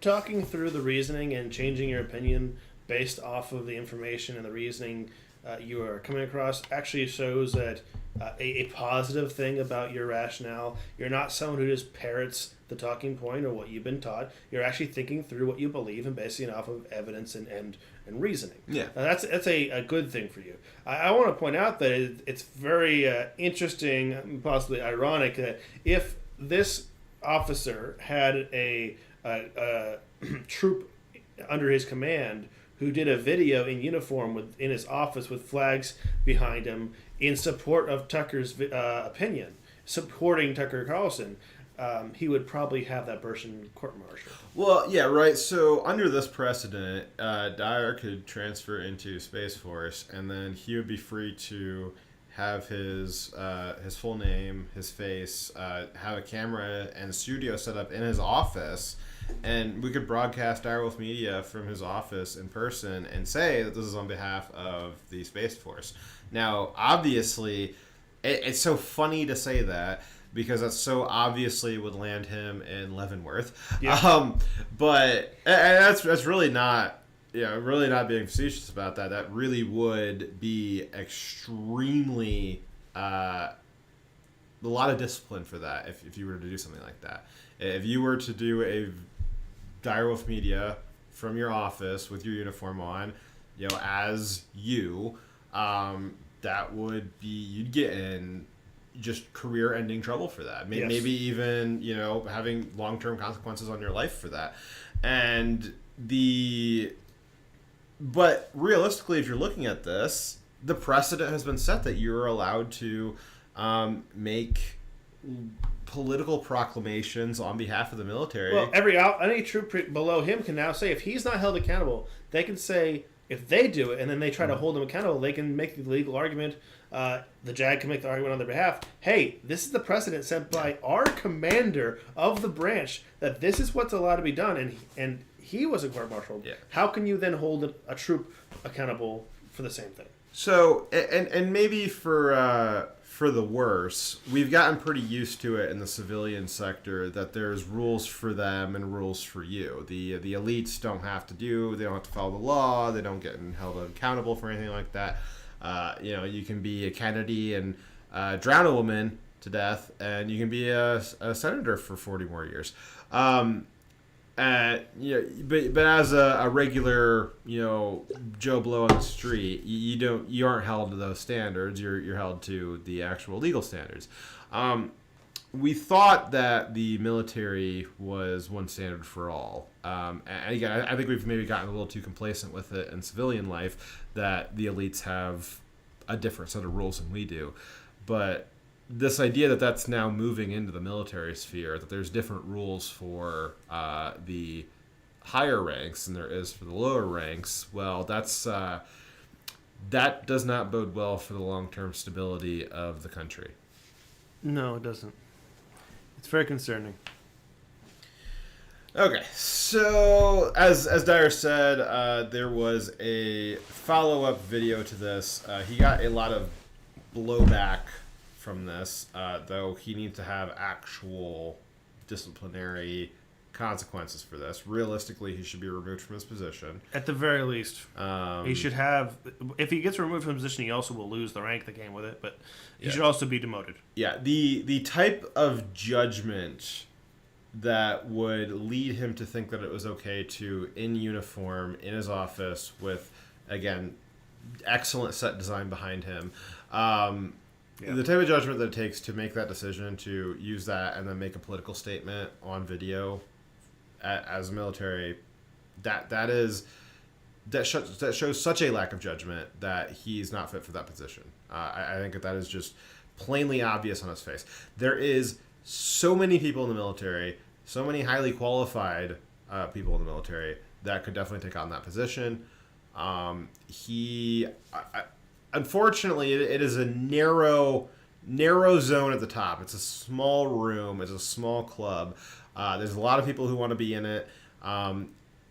We have the opportunity to be very choosy about who gets to be in that room. And I think certainly there needs to be some choosiness with him, that he is not fit. There is plenty of people that can take his position. And I think that this is not a place where you get to learn on the job. You get a couple of strikes and you're out. I think it's a one-strike policy. You get one, you get none. You get none. One and you're out. That's it. We'll move on to the next person. Maybe it's the right decision, maybe it's the wrong decision, but there's certainly, again, there's a lot of great people behind him who are much more qualified for the position. Yep. Well, I guess I didn't get to that in that sentence. Sometimes I have a kind of an aside in my sentence structure, and then I never get back to the original part of the sentence. As Dyer was saying, there was a follow-up video where he was apologizing. That was from his... he did that from his car. He was out of uniform. I think it was raining outside. Not very good set design. And he said, well, I this wasn't meant to be taken as a military statement on behalf of the Space Force. But really? Yeah, so I think that if he wants to apologize and take it back, that's fine. People are allowed to admit mistakes. And maybe he would even be fit for the position if he had admitted the mistake. But you need to, when you make a mistake of that caliber at that level, the apology needs to be made in the same format as the mistake was. Yeah, his apology wasn't an official statement. It wasn't in uniform in his office with flags behind him. Yes.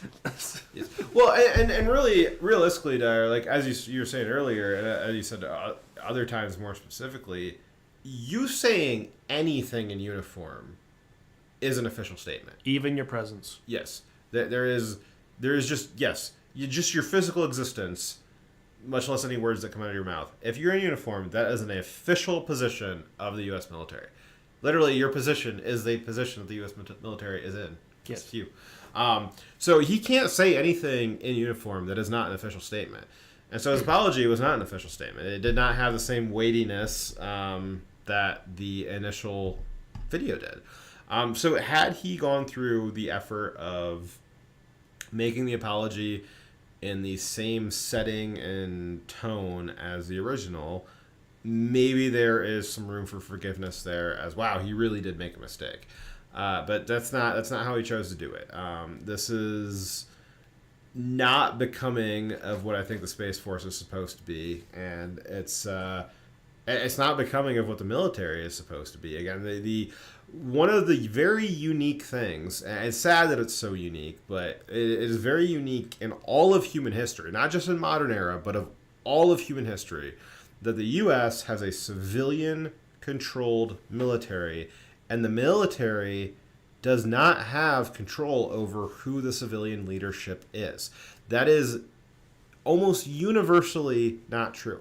Now, modern era, we have a lot of the West coming out of our, founding thought leaders, the Europeans, mostly the British, for all of their faults.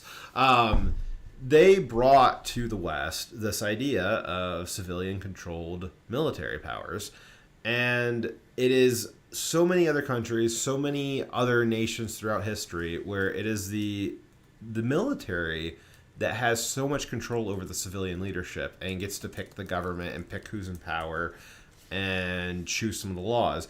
And it is unique that that is not the case here. But this guy would love for that to be the case. He's pretending that that's the case, and it just cannot be.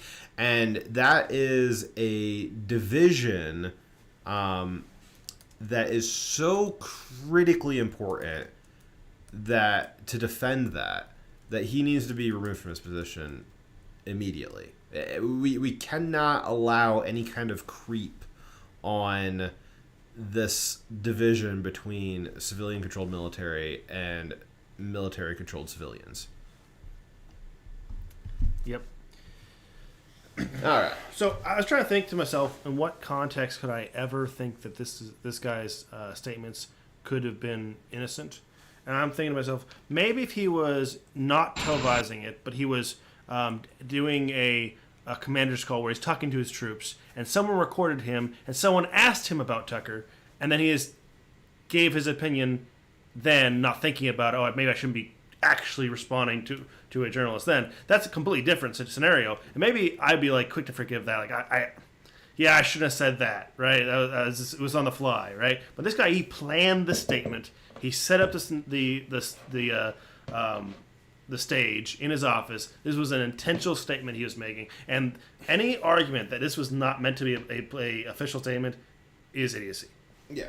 Well, and again, he said it himself. He said the reason why he was correct and Tucker was wrong, and that Tucker needed to shut up, was because he was in the military and Tucker wasn't, and that you just needed to appeal to his authority.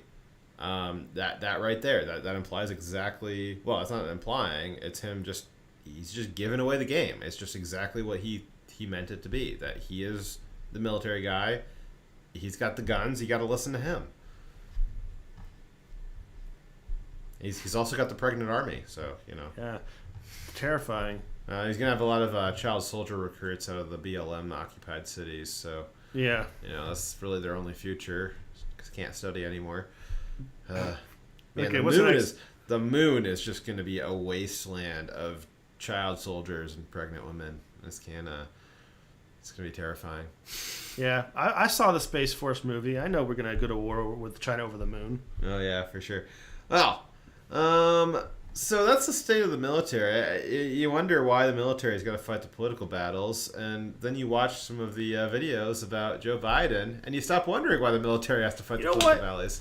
This video itself is another example of them having focused on the wrong areas. How about you focus on winning our wars and protecting your country rather than responding to journalists? Oh yeah, so back to the Tucker story before we move on. There was a lot of zingers at this Space Force commander. Almost enough to make you feel bad for him, but by far the best one, and I can't remember the attribution for this, but it was. Tucker may have served 0 days in the military, but he has won precisely the same number of wars as the U.S. military in the last 20 years, but he hasn't lost as many as the U.S. military in the last 20 years. It is just brutally brutally true. What was that? What was I should have queued up the clip from the New York Times when they were talking about the $1 million per person. It's just like, it's true, it's honest, it's just incredible. That's exactly what it is. I mean, it hurts. It hurts to say it. It's funny on the surface, but you think about it for more than 2 seconds, and it is painful for everybody. That yes, Tucker Carlson has in the last 20 years, Tucker Carlson has won precisely the same number of wars as the U.S. military, and he's lost less of them. Oof. But, you know, like you said, it is all about the focus. It's about the focus, and Tucker's point in that was military leadership has lost focus on any semblance of a mission. And his video itself is proof of that. Yes. The way that you don't focus on TV drama is to not make a video about, like, well, I don't want to get wrapped up in TV drama, but Yeah. let me get wrapped up in the TV drama. No, the way that you don't get wrapped up in TV drama is that you just continue doing your job. Yeah, recognizing that the topic was TV drama does not absolve you from then going on to respond to it. Yes. The thing you said was worthless and not worthy response. Yes. All right, so back to Joe Biden.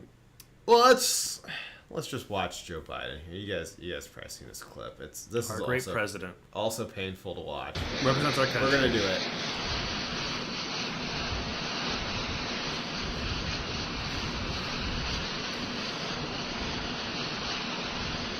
One most powerful person in the world, hypothetically. Ooh. Oh. God, no. All the way down. No. Down goes Frazier. Oof. Okay, so was that the biggest deal in the world? No. It's Was the it first time it's happened. Probably not. No. Is it the smallest deal in the world? No. I think an interesting aspect of this was the response from the White House, which actually I should put it up on the screen. He's 100% fine. Did you see the screenshot I sent you earlier today? Yes. Let me see if I can pull that up here. So was it the White House said that he was 100% fine, no well, problem. no. So it was. And they blamed it on wind.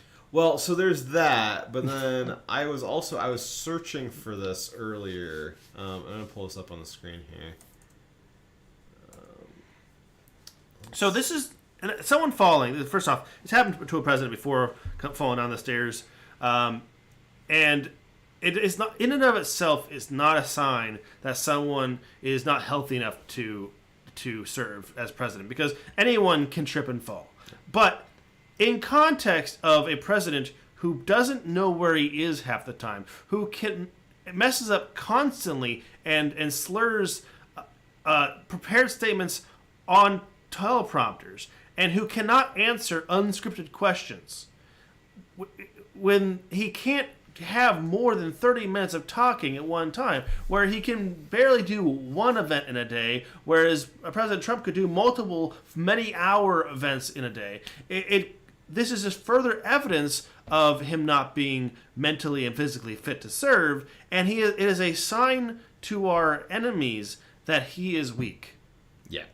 So I got up on screen here, me doing a little bit of script work for the story here, and I Googled Biden tripping. You can see that up on the screen there. I'm on Google. You can see that I'm on Google. And I typed into the box, Biden tripping, and what is the first story? Video of Mike Pence tripping on stairs. Thank you, Google. You're doing the Lord's work right there. I mean, this is... You want to see not text censorship, but just the nudging, just the little nudging of stories and trying to nudge influence. Somebody breaking in, or what's going on here? Oh, there's people out there.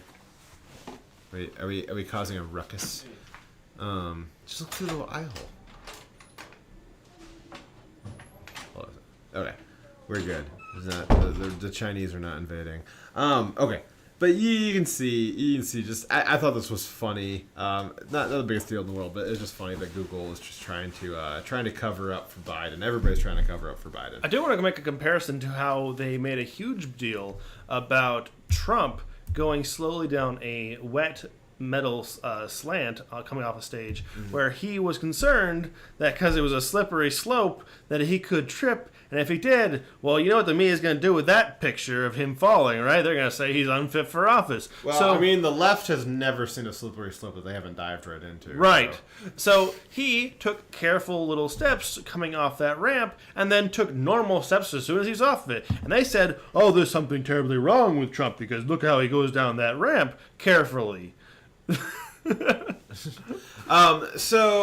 White House, they had a, just like Google, they had an excuse. Wrong mouse. They had an excuse all lined up for it. So, quote, "It's pretty windy outside. It's very windy. I almost fell up coming up the steps myself." Jean Prairie had told reporters aboard the president's plane after this happened. And she told this to the New York Post reporter Stephen Nelson. See, funny, it didn't seem like his body was swaying in the wind. Yeah. It looks like his foot just missed. See, if you were being blown by the wind, there'd be other signs of your entire body being pushed. His foot just missed the step. Yeah, so you have this issue where you have to decide. The White House saying this, so let's assume the premise for the White House, right? The wind was windy, so I guess that is what wind does. But it was so windy that Joe Biden, it blew him away. He's such a light individual. He must be on keto. He just blew away like a leaf in the wind. That is not a better story. Nope. So typically, now, while I would not recommend for moral reasons that you lie, but if you are going to lie, my recommendation is that the lie not be as bad as what the truth is. If you're trying to cover something up with a lie, you should probably make a lie that's a little bit better than what the truth is. Or as transparently a lie. Yeah. So the prospect of Joe Biden just straight up tripping because his foot gave out is pretty bad. But the alternative hypothesis that Joe Biden just is such a light, a physically light individual that he can blow away with a gust of wind, that is also not good. That's not any better. You've not improved the story. He still comes off looking weak. Yeah. So I mean, there's a lot of other commentators that have spent hours on this 10-second video. I think it speaks for itself. No reason to belabor it. But it highlights the physical weakness of President Joe Biden.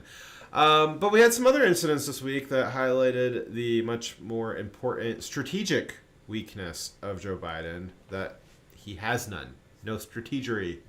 Or strength. Or strength. No character. Specifically, we had two incidents in the past week. One in Anchorage, Alaska, and with Putin, who, I don't know where he was when he said it. It's probably in Russia somewhere. Yes, he was in Russia. It's usually where you can find a Possibly Putin. the Kremlin. Huh? Possibly the Kremlin. Possibly. Usually you can find Putin in Russia. But we had Anchorage, Alaska, where we had a summit with the Chinese. Liberty Prime was not available for the meeting, though I think it would have gone much different had he been there. And we also had Putin making fun of Joe Biden. So Putin was a little bit more simple. So he just made the comment that he would love to have a debate, a live on-air debate with Joe Biden any day of the week. And he only says that because basically a 5-year-old could beat Biden in a live debate. Jen Psaki, idiotically, instead of just saying, no, we're not going to do it, she, for some reason, thought that it would be good to tiptoe around it and say, oh, well, maybe, we'll see, when the obvious answer is that, no, it's not going to happen. Yeah, Putin was just clowning on Biden because everyone knows he can't do any debate, live or otherwise. But it's not good that you wouldn't have Putin taking a cheap shot joke at Trump. No, because Trump would be able to debate him. Yes, and Trump would cheap shot joke him right back. Yes. And we've seen that a lot. You want your president to be, you want your leader to be the one that can bully other leaders. You do want other leaders to both fear and respect your leader. Yes. Not the other way around. The bigger one was China, though. So in Anchorage this week, there was kind of a summit. It was supposed to be just a photo op, basically. But China, they came to play, as they normally do. And unfortunately, I take no joy in it, but unfortunately, America did not show up to play this week at the Chinese summit. We got a video of a little bit about what went on. Yeah, it's there. pretty sad. Yeah. Let's see here. Our administration is committed to leading with diplomacy, to advance the interests of the United States, and to strengthen the rules-based international order. That system is not an abstraction. It helps countries resolve differences peacefully, coordinate multilateral efforts effectively, and participate in global commerce with the assurance that everyone is following the same rules. Just for everybody's context here, this is the new Secretary of State position previously held by Mike Pompeo, who was just the baddest ass that has held the Secretary of State position since probably Thomas Jefferson. The weakness of this guy, just for context, this guy is Anthony, was it Blinkley or something? He is a not very well received SoundCloud artist. You might think I'm joking, but I'm not. He has art albums on SoundCloud.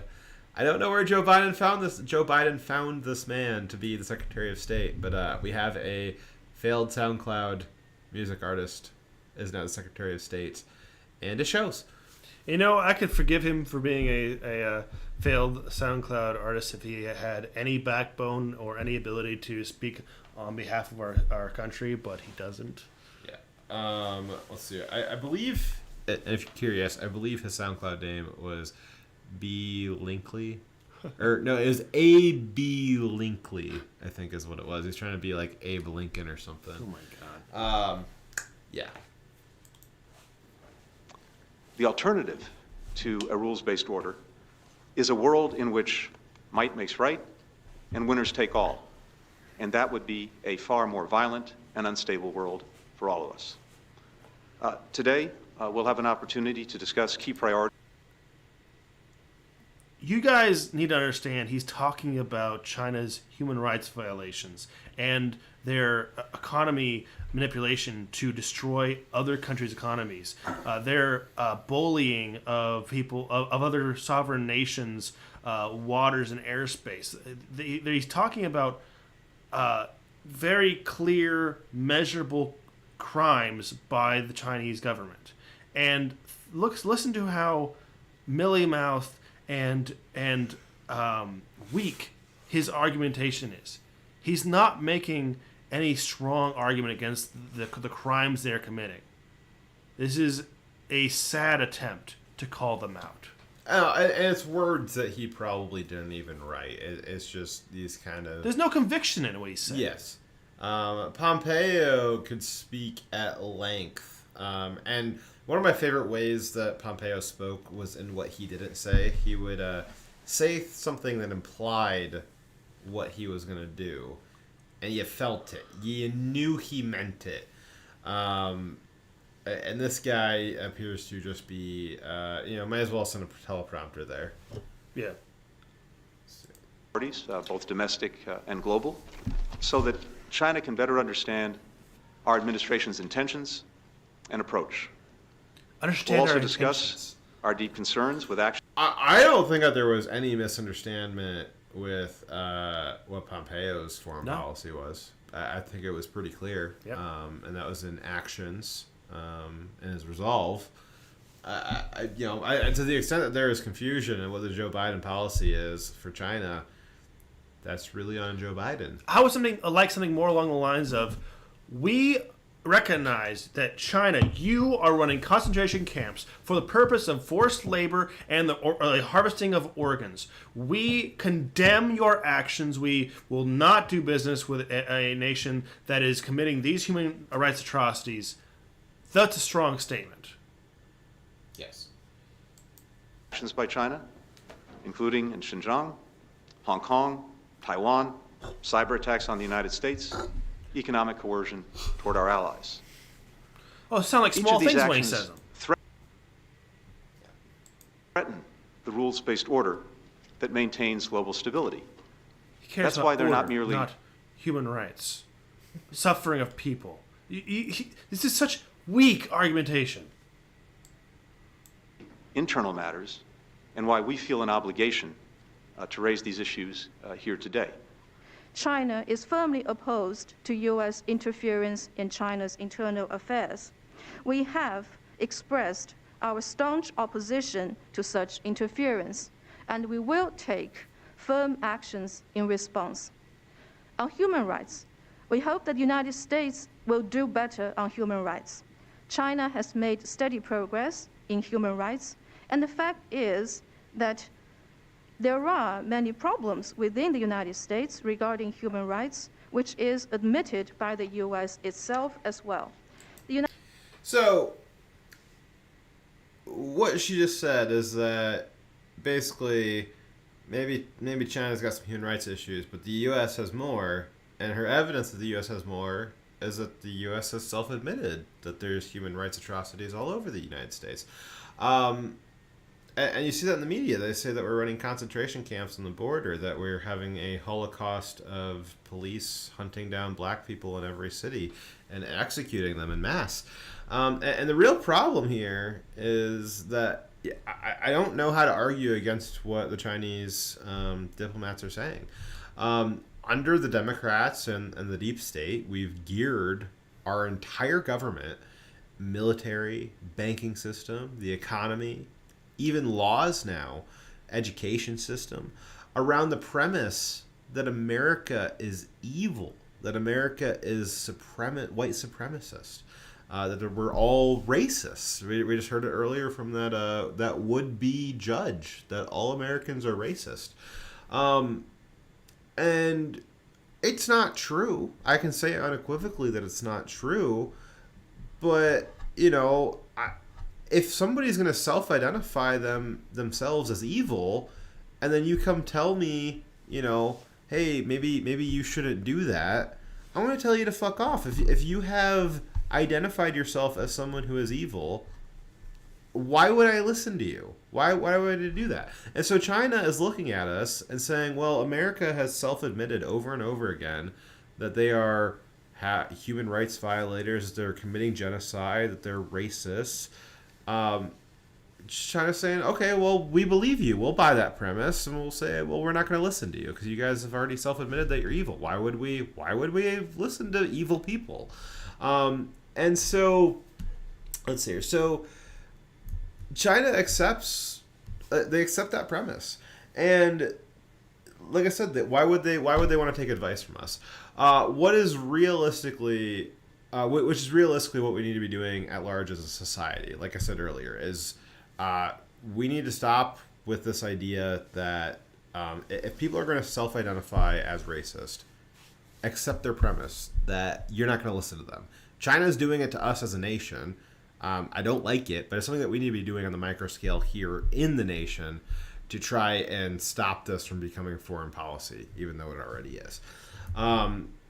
Let's see here. So the cost of the left making up these fake atrocities, the fake atrocity of a concentration camps on the border under Trump, that there's a black Holocaust in the cities. The cost of making up these fake atrocities is that America is no longer able to have standing to comment on real atrocities. Let's say that again. The cost of making up fake atrocities in America is that America will no longer have standing to comment on real atrocities. The left has made up hoax atrocities in America. And because they have done that, we no longer have the ability to comment on the very real atrocities that China is committing.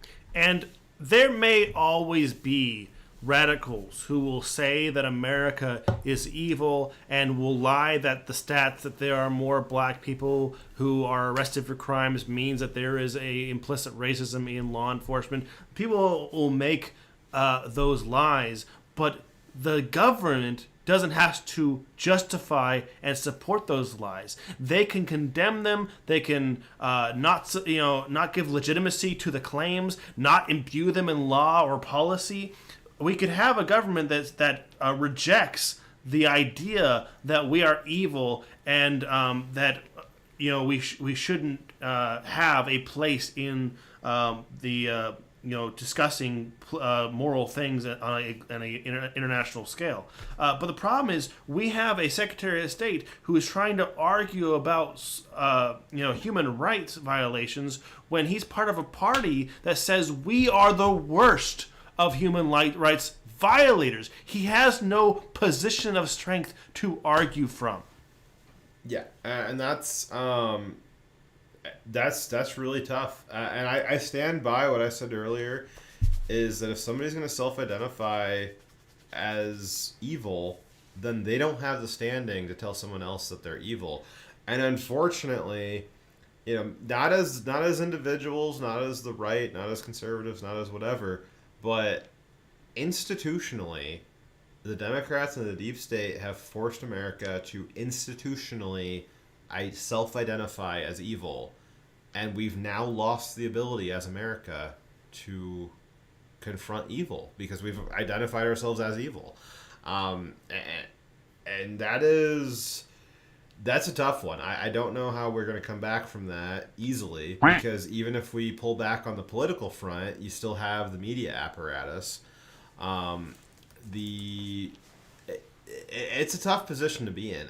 I think that we may have squandered the ability to be that light in the darkness. I think that was was that a Reagan quote? I'm probably referencing there. I can't remember what it was specifically, but we're that shining light on the hill, I think is what it was.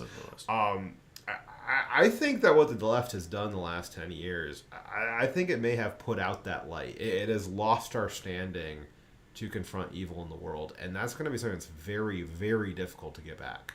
And I don't know. I'm a little scared of the damage that's been done, that it won't be able to be brought back. This weakness of policy, this weakness of position from which we are arguing from morally, and the weakness of our leadership, this weakness is seen by our adversaries, and they are already taking actions knowing we are too weak to respond. We don't have the strength of character or bravery to do anything to combat what they are doing. Yep. The world will suffer because America was not strong. And unfortunately, it's not even necessarily because we aren't strong. It's just we have declared ourselves as evil for no reason, without evidence. Where the brain leads, the body follows. So. Yeah. Well, they say it enough times. And not a great note to end the show. Maybe we should move our for future shows. That was our ending point. Yeah, maybe for future shows we should have the. I thought we had something else after. No, that's it. It's just gloom and doom. God damn it. Yeah, maybe in the future we'll put our funny comment at the end of the show. Here's your shit sandwich. Yeah. Happy thing, sad thing, happy thing. Shit sandwich. Was there any happiness in here? I was assuming the video played at the beginning is the happy thing. Yeah, that was pretty funny. All right, guys. I hope you enjoyed our first ever in-person show. This will not likely happen anytime soon again. Yeah. But it was a special one. Yeah, and if I don't show up next show, you guys know what happened. Yep. Don't you forget it. Buried somewhere. I'm speaking for a position of strength.